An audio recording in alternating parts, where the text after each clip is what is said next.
A gente vai jogar agora sobre o experimento. E os pequenininhos aqui na frente. Tá?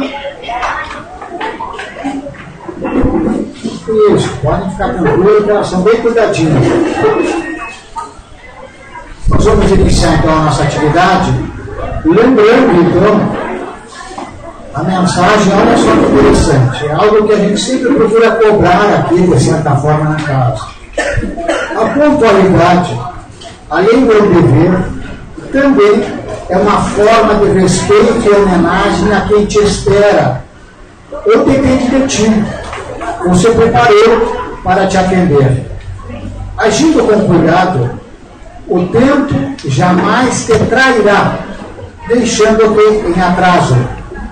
O hábito de chegar em tempo é adquirido da mesma forma que o da irregularidade de horários.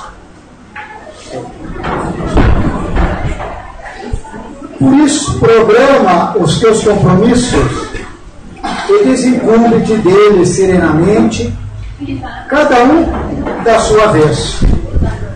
Se por acaso não puderes comparecer, ou sabes que vai se atrasar, avisa antes, a fim de dar satisfação ou liberar a quem te espera. Desse modo, quando ocorrer algum imprevisto e tenhas que chegar tarde, mesmo que não acredite na tua justificativa, você estará em paz. Vamos então agradecer aos benfeitores amigos, a Jesus, que sempre tem nos envolvido, nos amparado nas nossas lutas do dia a dia, nos dado ânimo e coragem para nos levantar todas as vezes que caímos ou tropeçamos, e nos dar principalmente a fé para termos a resignação na hora da dor, do sofrimento, da prova. Envolve então, amigo Jesus, a todos nós aqui presentes, aqueles que se encontram nesse instante nas salas de aula, no seu trabalho, e por alguma razão ficaram em casa, estão atendendo algum outro compromisso, aqueles que estão viajando, que estão nos hospitais, que estão nos presídios ou nos albergues, aqueles que nós não sabemos o paradeiro, e também aqueles que já retornaram à pátria espiritual e saíram da carne. Obrigado, Mestre Jesus, pelo teu amparo, pela tua assistência. E pedimos a inspiração para que a nossa expositora da tarde nos conduza no entendimento do tema previsto. Em nome, nós damos então por aberto as atividades de hoje.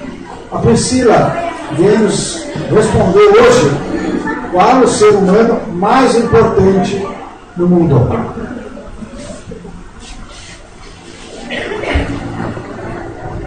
Uma boa tarde a todos e também boa tarde àqueles que estão nos assistindo então pela web TV Seara Conexo.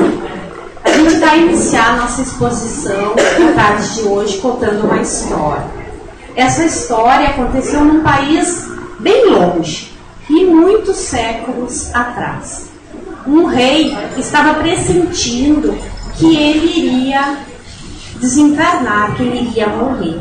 Então ele chamou os seus súditos e pediu a eles que eles respondessem 3 perguntas. E seria então premiado com fortuna, com uma fama, com honrarias, aquele então que conseguisse responder essas 3 perguntas. A primeira delas: qual é o lugar mais importante do mundo? A segunda: qual é a tarefa mais importante do mundo? E a terceira: quem é o homem mais importante do mundo?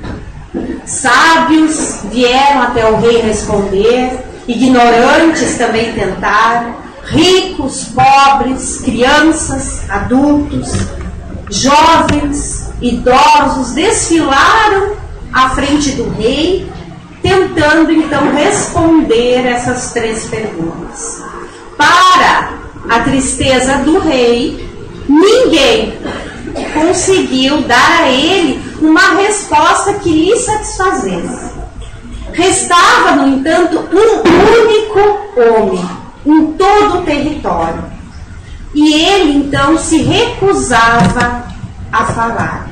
ele guardava silêncio e distância daquela confusão gerada com base nessas 3 perguntas.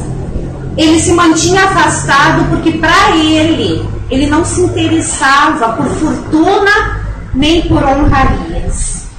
Era um ancião que era considerado muito sábio. E emissários do rei, então, foram designados para ir até onde esse ancião se encontrava e questionassem a ele sobre essas 3 perguntas. E aí chegaram os emissários e perguntaram então para o ancião. E ele respondeu: o lugar mais importante do mundo é aquele em que você está. Pensem bem nessas respostas que esse sábio ancião deu. O lugar mais importante do mundo é aquele que você está. A tarefa mais importante não é aquela que você deseja executar, mas aquela que você deve fazer. E o homem mais importante do mundo é aquele que precisa de você, porque é ele que vai lhe dar condições de exercer uma das mais belas virtudes, que é a caridade. E o rei então bateu palmas quando os emissários trouxeram essas respostas até ele, porque ele tinha encontrado, afinal, um sentido para a sua vida, uma razão para que ele então vivesse os seus últimos dias ainda então encarnado. Vocês podem perceber nessas 3 respostas uma grande sabedoria.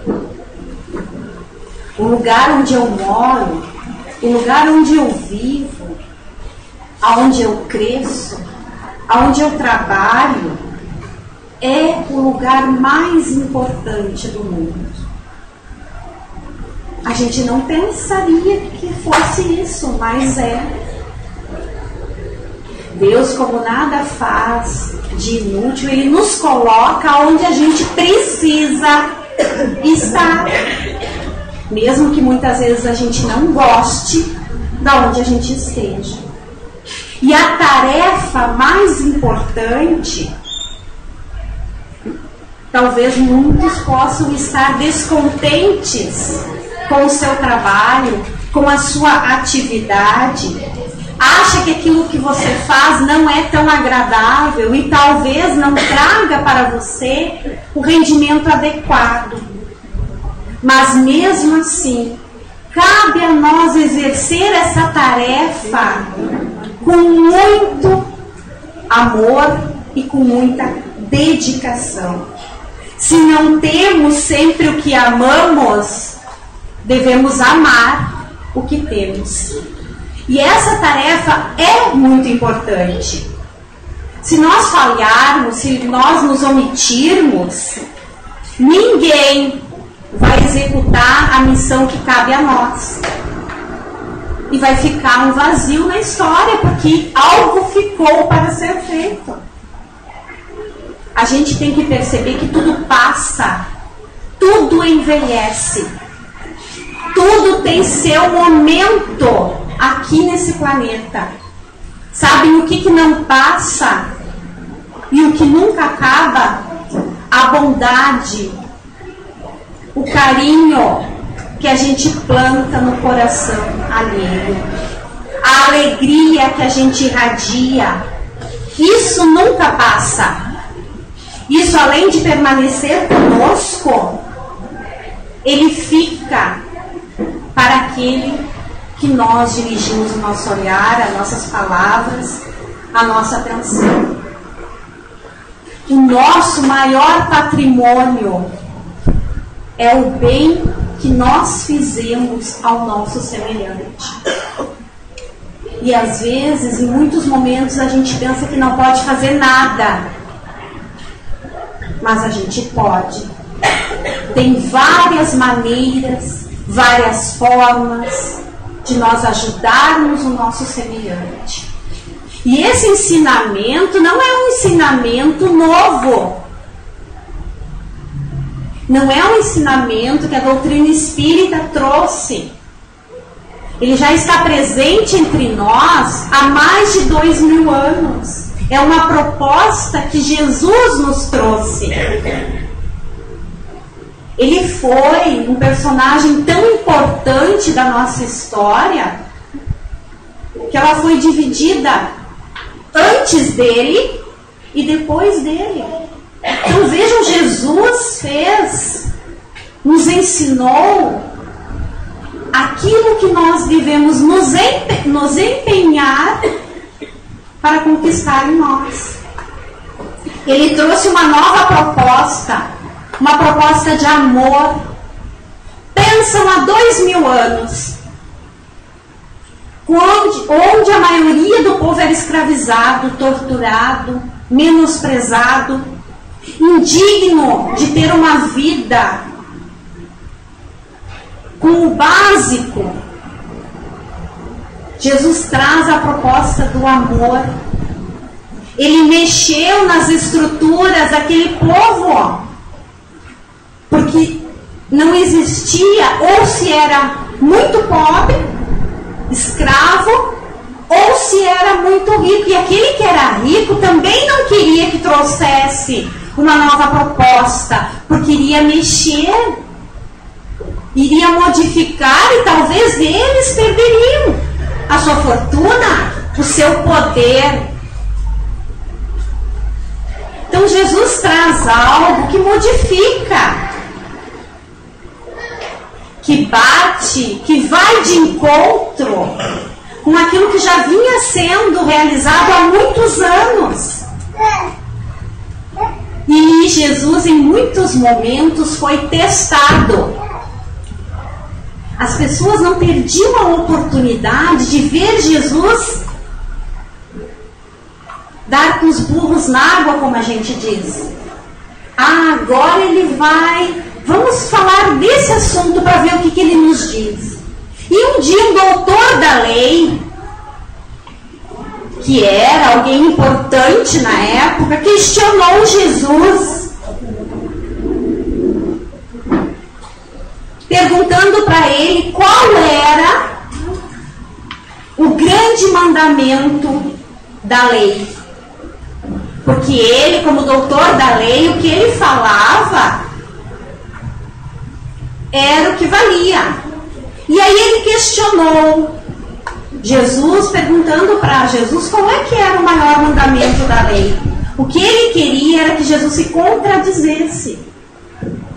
Mas Jesus, sabendo das nossas imperfeições e muito sábio que disse a ele que o primeiro mandamento, então, é: amarás o Senhor teu Deus de todo o teu coração, de toda a tua alma, de todo o teu espírito. Este é o primeiro. E o segundo: amarás o teu próximo como a ti mesmo. E aí está, disse Jesus, toda a lei, todos os profetas. Está tudo contido nesses dois mandamentos. Jesus sintetizou tudo o que ele pensava, tudo o que ele entendia, em apenas uma frase: amar Deus, amar o próximo. Se um não for cumprido, o outro não será, porque não tem como nós amarmos a Deus. Não tem como nós amarmos a Deus se a gente não vai amar os seus filhos. Quem é os filhos de Deus? Todos nós. Então é impossível amar o Pai sem amar os filhos, nem amar os filhos sem amar o Pai. Aqui a gente pôde perceber que nessa história Jesus falava da caridade. Tanto é que na continuidade deste ensinamento, Jesus conta a parábola do bom samaritano. Vocês lembram da parábola do bom samaritano? onde Jesus conta que um homem descia de Jerusalém a Jericó, e esse homem então caiu na mão dos assaltantes. E os assaltantes o machucaram, o feriram e levaram tudo que ele tinha, deixaram ele praticamente semi-morto. Casualmente descia por aquela estrada um sacerdote. O sacerdote viu, mas passou adiante. Logo depois desceu um levita, que também vinha para o mesmo lugar. Chegou perto, olhou e seguiu adiante. Logo após veio um samaritano que vinha de viagem. Chegando ao lugar onde estava aquele homem, ele se compadeceu de ver o homem todo machucado, tocou-se de compaixão, aproximou-se dele, derramou o óleo, derramou o vinho, curou as suas feridas, enfaixou as suas feridas, colocou ele sobre o seu cavalo e levou ele até uma hospedaria.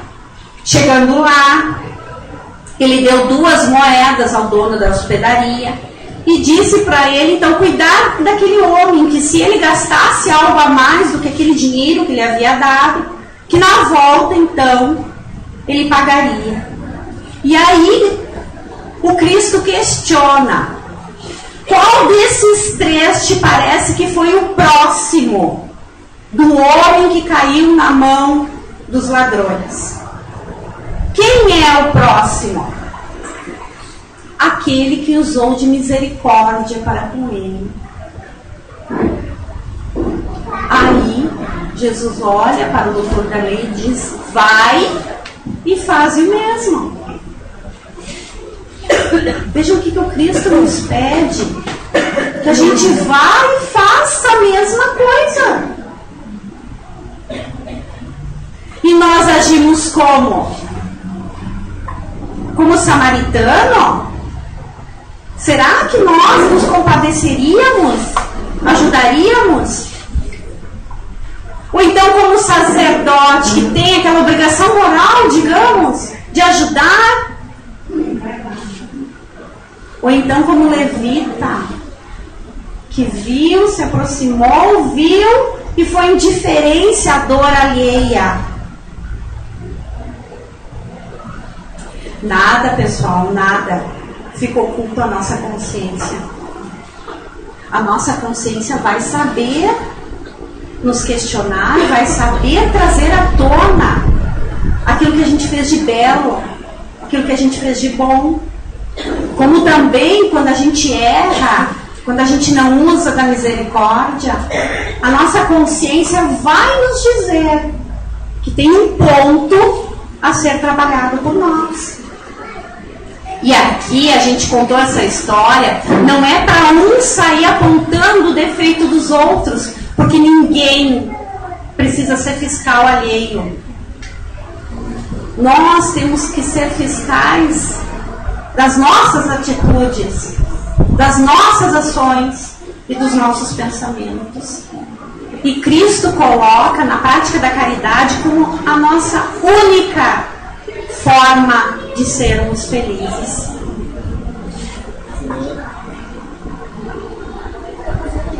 A caridade, muitos de nós ainda nos equivocamos e pensamos que é só dar algo material. Eu vou ser caridoso porque eu dei algo para alguém. Mas às vezes ser caridosos não implica em nós darmos nada de valor econômico, mas sim nos darmos com uma palavra amiga, com uma conversa edificante, com um olhar compassivo diante da dor alheia, no silêncio diante de uma agressão. Ninguém nunca se arrependeu de ter ficado calado. mas muitas vezes nós nos arrependemos de falar algo que fere o outro, algo que machuca o outro, e a nossa consciência veio e nos traz, nos mostra que a gente fez aquilo errado. Então, se calar, muitas vezes é a melhor resposta e o melhor ato caridoso que nós possamos oferecer. O apóstolo Paulo fala também da caridade com as seguintes palavras: ainda que eu tivesse a linguagem dos anjos, então mesmo que eu fale as coisas mais belas, tivesse o dom da profecia, que penetrasse todos os mistérios, tivesse toda a fé possível, até o ponto de transportar montanhas, se não tiver caridade, eu nada sou. E ele prossegue e nos diz que quando houvesse distribuído todos os meus bens para alimentar os pobres, e houvesse entregado o meu corpo para ser queimado, se eu não tivesse caridade, tudo isso de nada me serviria. A caridade pede para nós, pede que sejamos ativos, colaboradores ativos da nossa melhora, porque à medida que eu ajudo o meu próximo, eu me melhoro, eu me torno uma pessoa melhor, eu venço em mim muitos desafios, eu conquisto para mim muitas virtudes. Nós, que muitas vezes, de maneira egoísta, de maneira orgulhosa, não nos permitirmos fazer aquilo que a gente traz em nós, adormecido, e que precisa ser acordado, porque todos nós temos a semente do amor, os dons de Deus dentro de nós. O que a gente precisa é permitir que isso tome os nossos braços, tome as nossas palavras, tome as nossas pernas, para que a gente haja, diga e pense de uma maneira mais caridosa. Em resumo, o que a gente precisa é fazer ao próximo aquilo que a gente gostaria que fosse feito a nós. Nada mais do que isso nos é pedido. Tu gosta de receber uma ofensa? Tu gosta que falem contigo gritando? Tu gosta de ser questionada? De ser corrigida? De ser humilhada? Não, ninguém gosta. Então, se eu não gosto, eu não vou fazer para o meu próximo aquilo que eu não gosto de receber. É bom a gente ser tratada com carinho, com respeito, com dignidade. É bom, é muito bom. A gente ser bem acolhida. É bom. Quem não gosta? Então é assim que eu devo oferecer para aqueles que estão próximos a mim, aqueles que convivem comigo. Por que eu tenho que ser caridoso? Por que eu preciso da caridade? Por quê? Pelo simples fato de que a gente não vive sozinho. A gente precisa uns dos outros. E a própria encarnação nos mostra disso. Pelo menos de um pai e de uma mãe eu preciso para estar aqui vivo. Então ninguém vem a este mundo sozinho, nós vivemos em família. E como nós gostamos que as pessoas sejam benevolentes com nós, indulgentes com os nossos erros, que perdoem as nossas ofensas, nós também precisamos perdoar aquilo que nos chega em forma de sofrimento, em forma de agressão. E ser caridoso, como a gente já disse, está ao alcance de todos nós. Ninguém deve se achar o mais miserável que não possa ser caridoso. Um sorriso, um olhar compassivo faz muito bem para aquele que precisa. E é uma maneira da gente ajudar, é uma maneira da gente cooperar. Jesus, enquanto esteve aqui, nos deu muitos ensinamentos, nos mostrou como que a gente deveria ser, como a gente deveria agir, nos ensinou muito sobre o amor, nos ensinou muito sobre a indulgência, sobre a benevolência, mas Ele nos ensinou algo maravilhoso acerca do perdão. Porque a gente falou que ser caridoso é perdoar também aquilo que nos acontece. Porque muito mais do que receber ajuda, do que ser amparado, do que ser agredido, é agredir. Quem agride, quem machuca os outros, está numa situação muito mais difícil do que aquele que recebe a agressão. Então, muito mais do que nós sairmos por aí, né, criando situações embaraçosas, difundindo sentimentos e situações não dignas, que nós começamos a trabalhar o perdão em nós, nos oportunizando uma nova oportunidade de rever o que fizemos de errado, de ir lá e pedir perdão, pedir desculpa. Então Jesus, num conto do irmão X, ele nos traz um grande ensinamento. Nesse conto, então, fala dos últimos minutos de Jesus na cruz. Todos nós já lemos, já ouvimos, ou já tomamos conhecimento que Jesus, então, depois de ter subido todo o monte, ter passado por aquela dor horrível no Calvário, ele encontra-se, então, lá, preso à cruz, pregado, né, onde estavam machucadas suas mãos, os seus pés. E naquele momento de extensa dor, porque Jesus também sentiu dor, ele estava encarnado, tanto a dor física como a dor da tristeza de ver a incompreensão daquele povo, né, que não soube entendê-lo. Então Jesus se encontrava lá nos últimos momentos, e neste instante desce do plano maior, desce da espiritualidade, anjos, que vem então envolver Jesus, vem então trazer uma mensagem de docilidade, de paz, de equilíbrio, para que o mestre então superasse esses primeiros momentos. E Jesus então olha a paisagem celeste e enxerga então anjos vindo até ele. O anjo da ternura vem até o peito ferido do Cristo, insuflando nele novas energias, né, energias reconfortantes.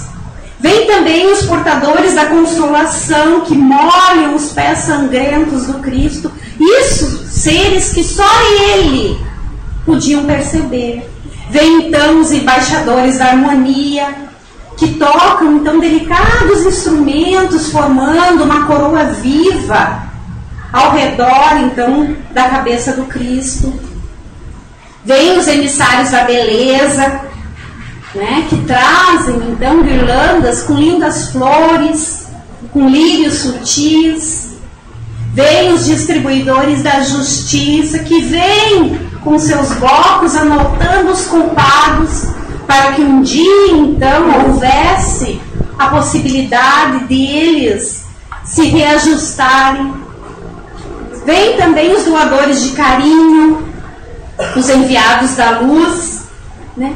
E quando Cristo vê todos aqueles trabalhando em volta dele, vem um anjo solitário, se aproxima do Cristo, se aproxima da sua boca, vem ouvir os instantes finais dele.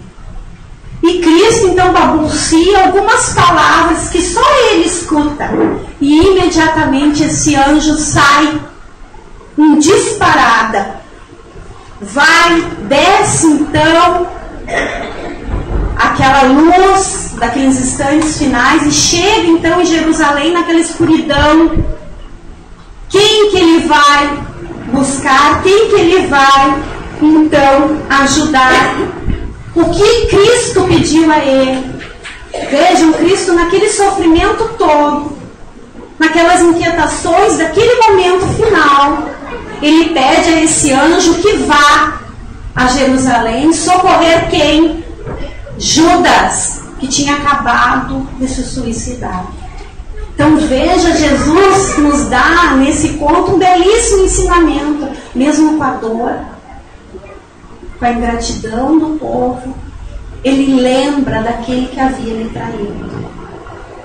Nos dá esse belíssimo ensinamento que nós muitas vezes nos revoltamos com as pessoas ao nosso lado por pequenos fatos e não perdoamos, não desculpamos por situações tão pequenas.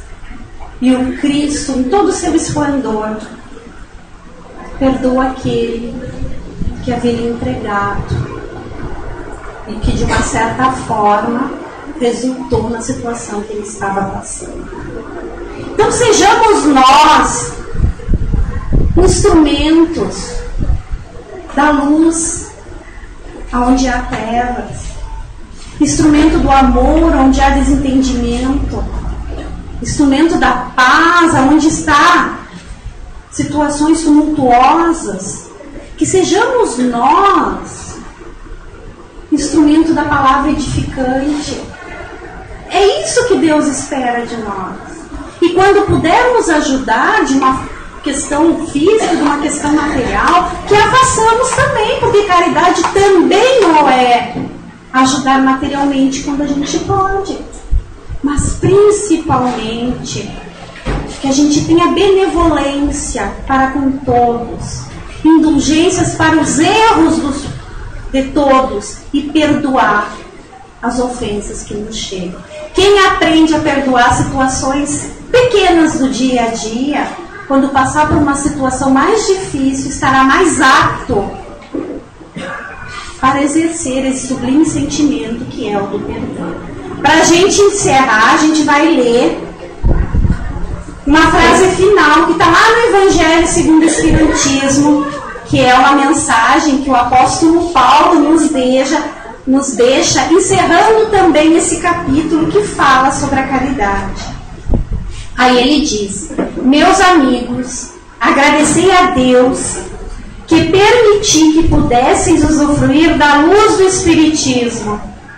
Vejam como nós temos o que agradecer, porque de alguma forma o Espiritismo nos chegou, está no nosso dia a dia, está na nossa vida.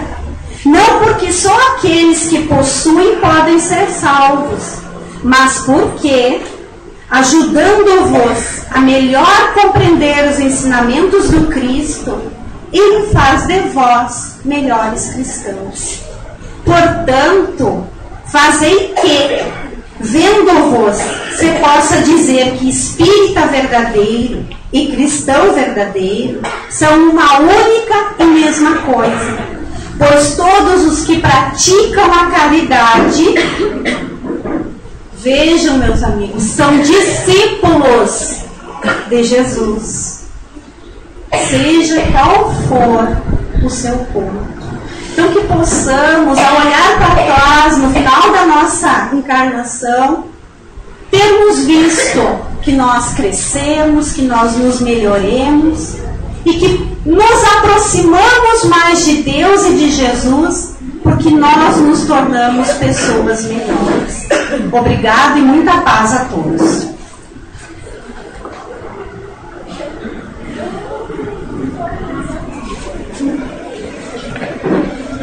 Para nós encerrarmos esse momento, nós vamos passar do passe, o momento das irradiações também.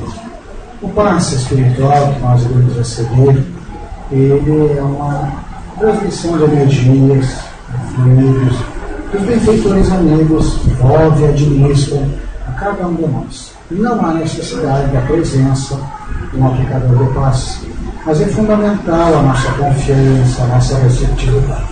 Da mesma forma, nós